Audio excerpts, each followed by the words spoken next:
10:40 in the morning. Erbil, northern Iraq, a Tuesday. Clear skies, temperature already climbing past 90 degrees. Inside the American military installation on the edge of the city, 1,000 soldiers were going about their morning. Some in the chow hall finishing breakfast, some in briefing rooms reviewing the day ahead, some running maintenance checks on vehicles and equipment, some sleeping after overnight shifts, some calling home. Normal morning, normal base, normal day. Except 400 miles to the east, it was not a normal morning at all. At 7 Iranian military installations spread across western Iran, launch crews had been working since before sunrise, loading ballistic missiles onto mobile launchers, running system checks, entering targeting coordinates into guidance computers. Coordinates they had spent weeks verifying, coordinates that pointed at a single location.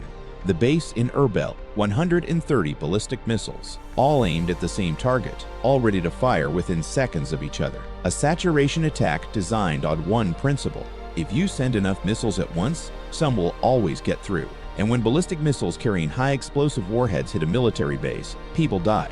The plan had been in development for weeks. The targeting had been rehearsed. The launch windows had been calculated. Iranian commanders believed they had identified a gap in American early warning coverage. A brief period each morning when detection assets were rotating through maintenance cycles and operational readiness was marginally lower than at other times of day. They believed that if they launched everything at 10:40, they could have missiles hitting the base before any meaningful defensive response was organized. At 10:39, the final authorization was transmitted. At 10:40 exactly, 130 missiles left their launchers. And what happened in the next several minutes became one of the most remarkable defensive engagements in the history of modern warfare. All 130 missiles were stopped. Not one reached the base. Not one American soldier was killed. And before the smoke had cleared from the last intercept, American forces had already destroyed 17 Iranian military installations in response. This is the full story of what happened that morning. Every detail, every decision, every moment. To understand why Iran chose Erbil as its target, you have to understand what Erbil actually represents in the American military structure across the Middle East. Erbil is the capital of the Kurdistan region in northern Iraq. Geographically, it sits in a position of enormous strategic value. It is within reach of the Syrian border to the west, the Turkish border to the north, and the Iranian border to the east. It sits astride some of the most important land corridors in the entire region. American forces have maintained a presence in and around Erbil for decades. The relationship with Kurdish military and political leadership has been one of the most consistent and productive partnerships the United States has maintained in the broader Middle East. Kurdish forces, known as the Peshmerga, fought alongside American troops against extremist groups in Iraq and Syria. They are experienced, battle-hardened, and deeply familiar with the terrain across northern Iraq and into Syria. The American base in Erbil is not just a barracks. It is a hub, intelligence collection, and analysis, logistics coordination for operations across northern Iraq and into Syria, training programs for local security forces, a communication center connecting American assets across a massive geographic area, a platform from which aircraft can operate over a significant portion of the region. Lose the Erbil base and you lose visibility and operational reach across hundreds of thousands of square miles of territory. That is exactly what Iranian planners understood. They were not trying to win a battle. They were trying to eliminate a capability. By destroying the Erbil installation, they could effectively blind American forces in the north, remove the coordination hub that allowed operations to function across the region, create a gap that would take months or years to rebuild, and the casualties that would come with destroying a base holding 1,000 people would send a message that no American installation in the region was beyond reach. That was the goal. Not just destruction, a message, a demonstration of reach and will that would force American military planners to reconsider the entire forward basing posture across Iraq and Syria. It was, from a strategic logic standpoint, a coherent plan. It just did not work. American intelligence agencies had not been caught off guard. In the 3 weeks before the attack, analysts tracking Iranian military activity had noticed a pattern of movements that did not fit normal operational rhythms. Mobile missile launchers that were usually kept at fixed garrison locations had begun moving, not randomly, moving to dispersed positions across western Iran, positions that offered clear firing angles toward targets in northern Iraq. Satellite imagery confirmed the movements.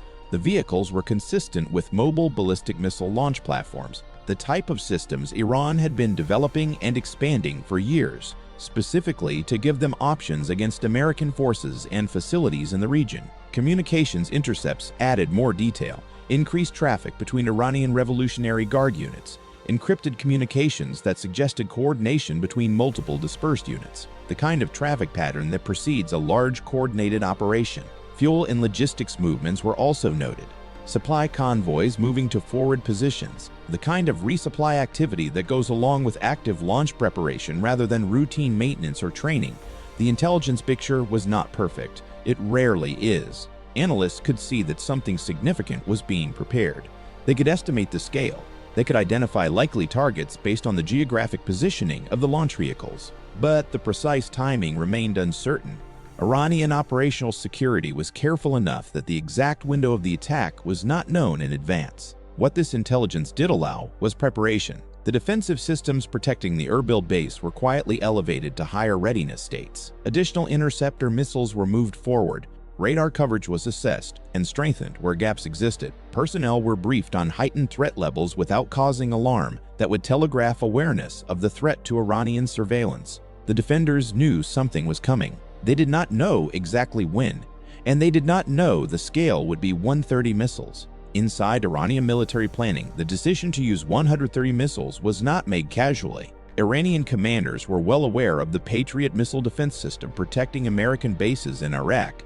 They had studied it for years, collected data on its performance, analyzed every publicly available engagement record, consulted with allies who had faced American air defense systems in various contexts. Their conclusion was that the Patriot system, while highly capable, had a saturation threshold, a point at which the number of incoming threats exceeded what the system could reliably engage. Get past that threshold and some missiles would get through. The calculation they ran went something like this. American Patriot batteries defending Erbil carried a finite number of interceptor missiles ready to fire.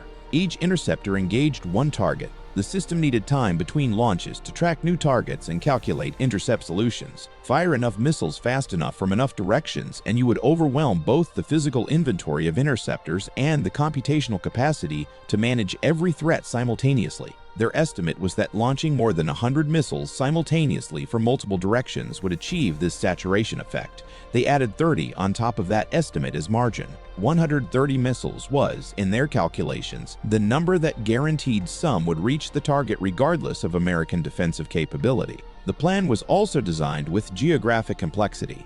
7 different launch sites spread across a wide area meant the missiles would arrive from multiple different directions. Not a single stream coming from one bearing, multiple streams from different angles simultaneously. This complicated the task for radar systems that had to track and engage threats coming from every point of the compass. Some missiles would fly higher trajectories, some lower. Some would arrive before others based on distance from the target. The timing was designed to create overlapping waves rather than a single simultaneous arrival. Constant pressure on defensive systems rather than one brief moment of maximum stress. It was a sophisticated plan built on years of study of American defensive capabilities, and it failed completely. Understanding why it failed requires understanding what American defensive technology can actually do, because the gap between what Iranian planners estimated and what the system actually delivered was enormous. The Patriot system that Iranian planners had spent years studying was not the same system that was waiting for those 130 missiles. The PAX-3 variant deployed in this theater represented a significant upgrade over earlier versions of the system.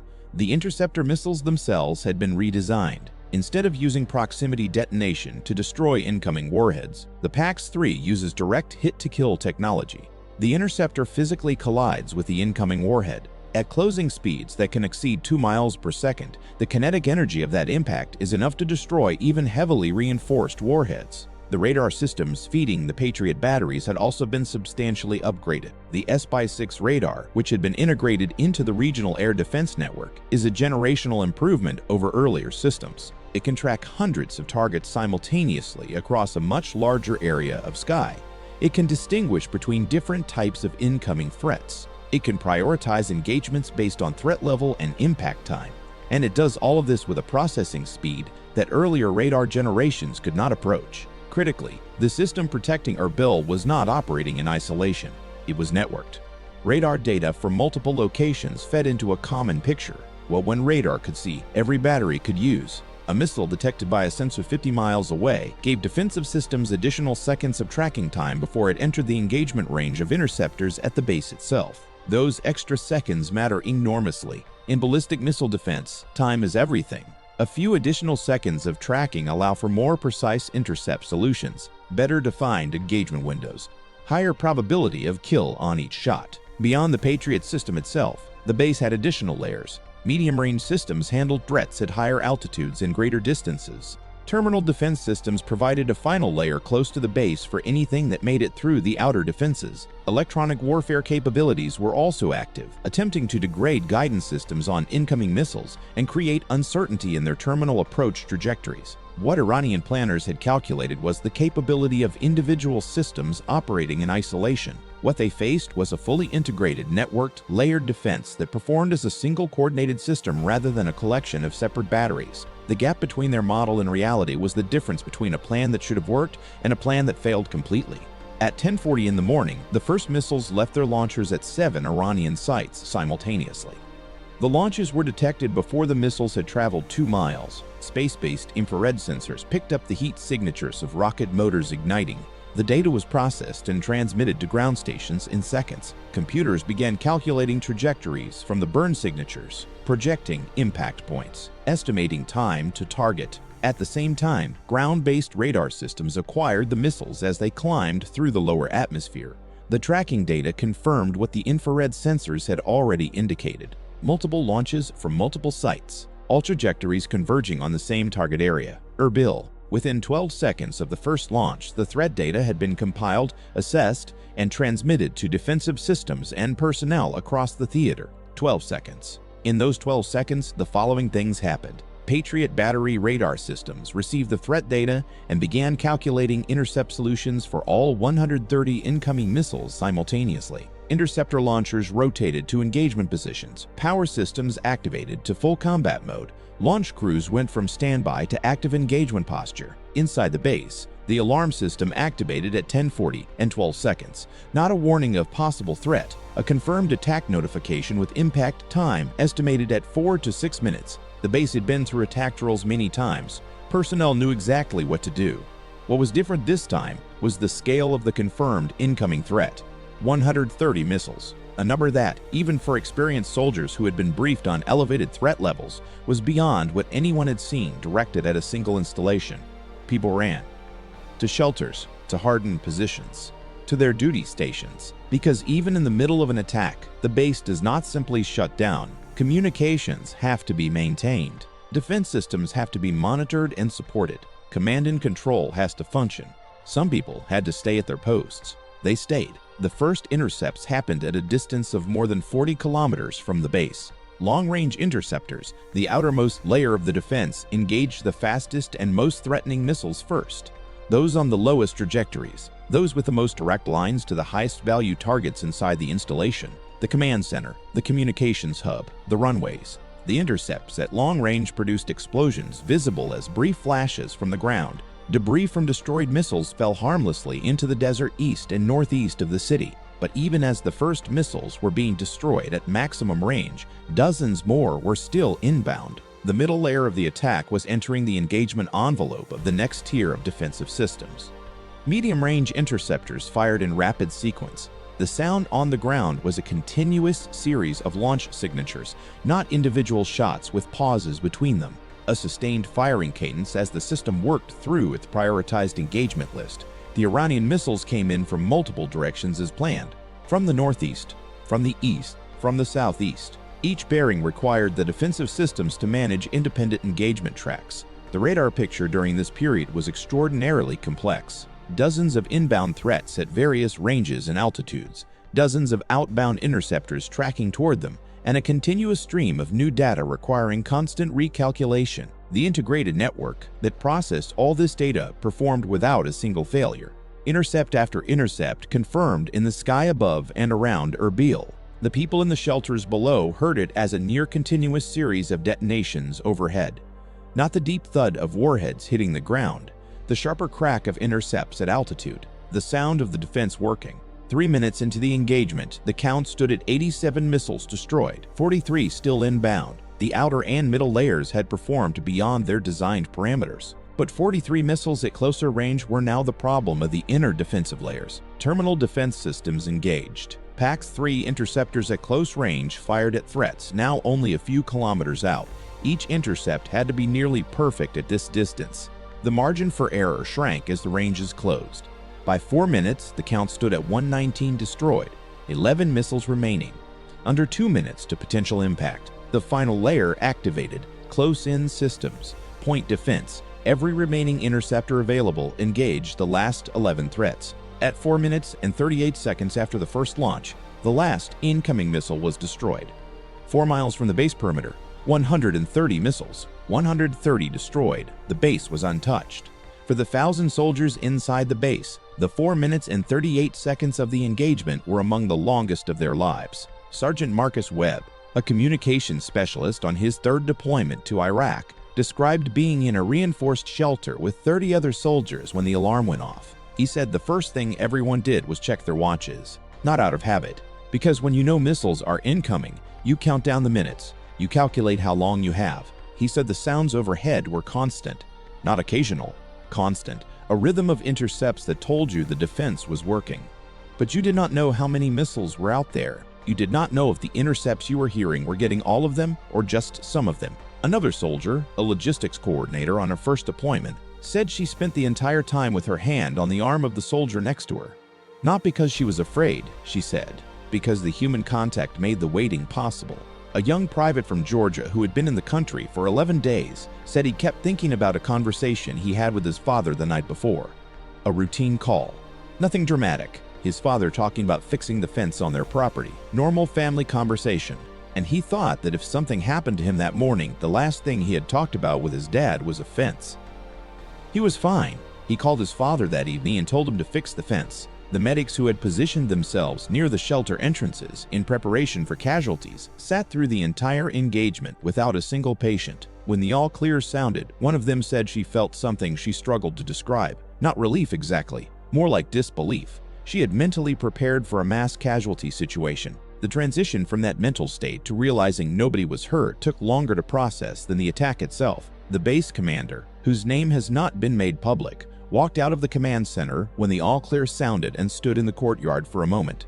He looked at the sky, clear blue, no smoke from any part of the installation, no fires, no damage. He later described the view as surreal, a completely normal-looking base that had just been targeted by 130 ballistic missiles and showed no sign that anything had happened at all. While the last missiles were still being intercepted above Erbil, the retaliation was already underway. This is an important detail. The response did not begin after the defense succeeded. It began the moment the Iranian missiles launched. The authorization for retaliatory action had been pre-positioned with conditions. When Iran launched an attack of this scale against American personnel, the conditions for retaliation were automatically met.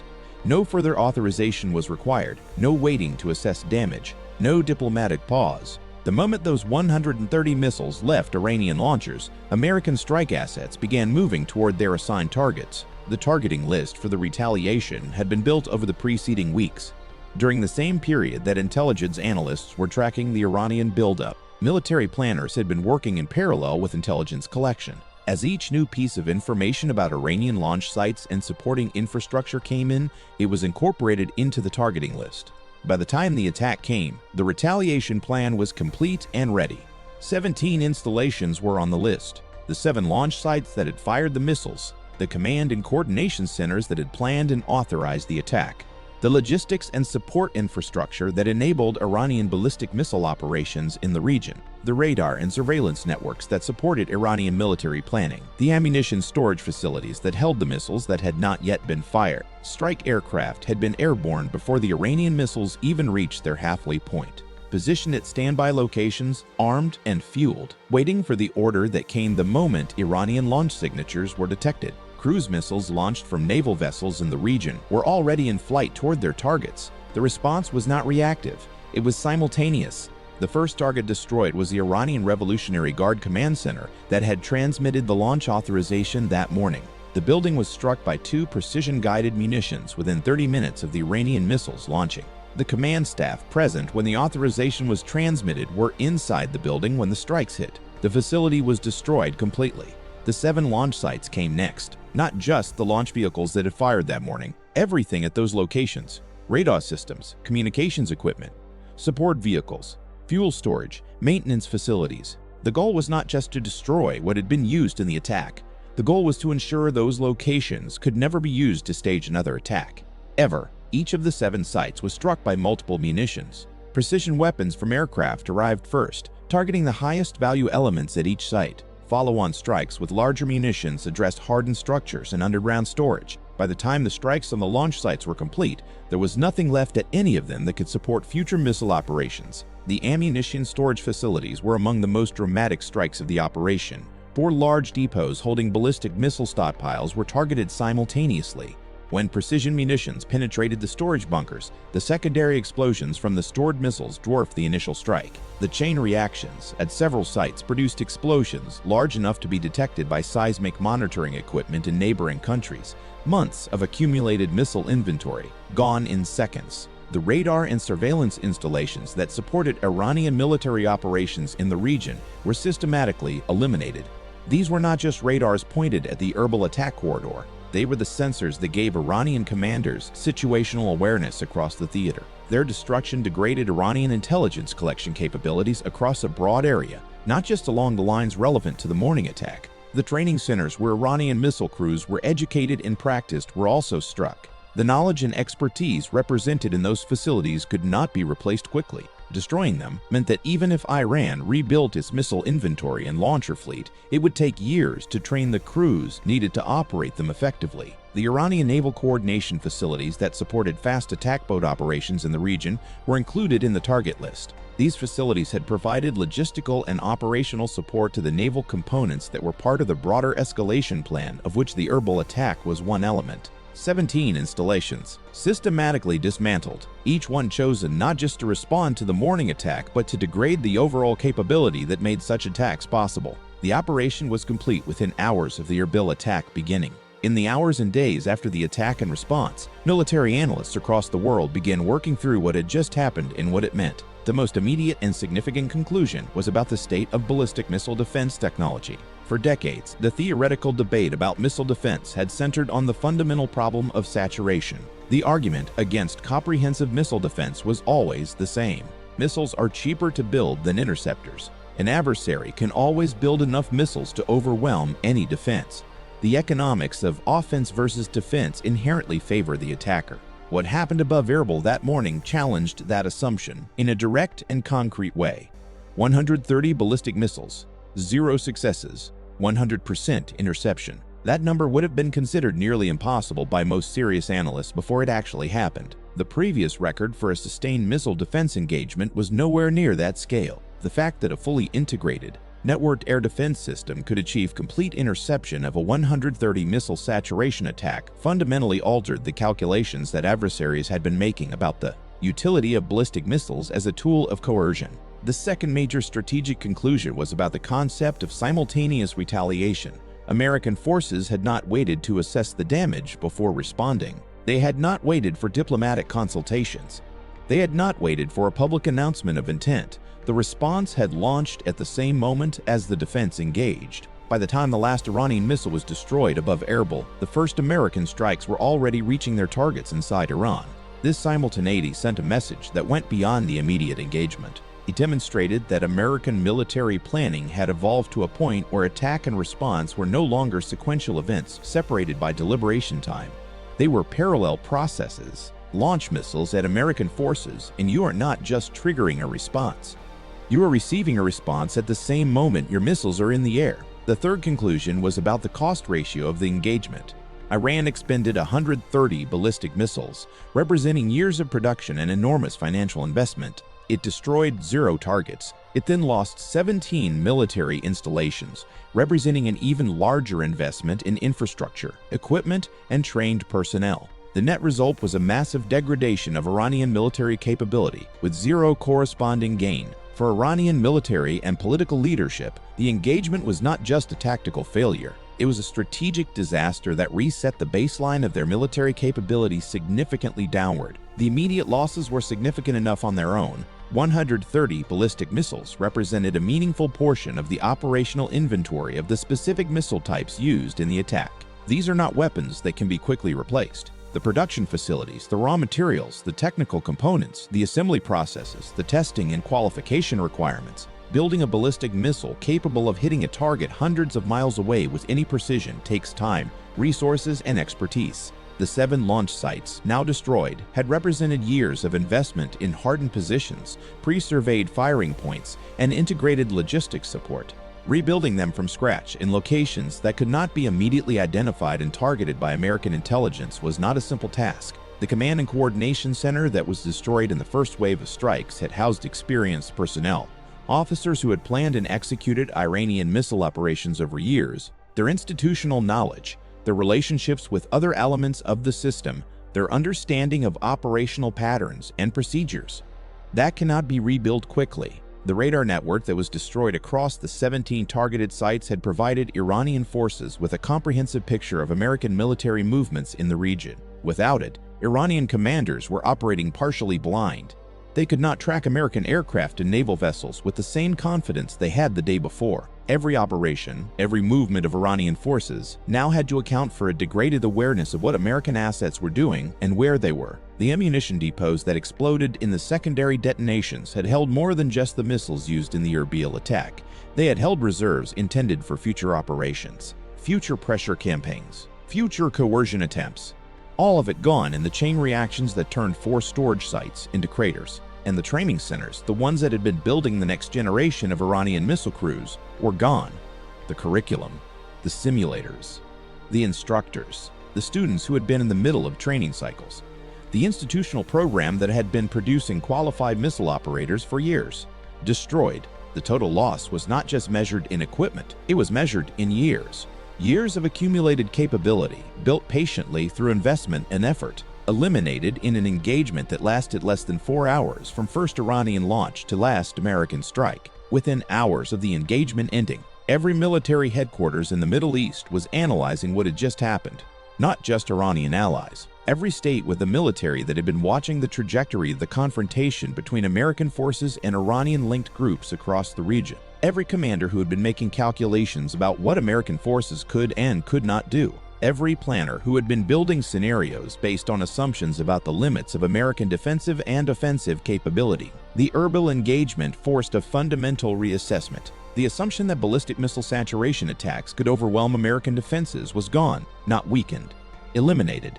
A 130 missile saturation attack had achieved exactly 0 results while triggering the destruction of 17 military installations. The math did not work for anyone considering a similar approach. The assumption that American retaliation would take time, that there would be a pause between an attack and a response during which diplomatic activity could create some mitigation, was also gone. The response had been simultaneous. There was no pause, no window.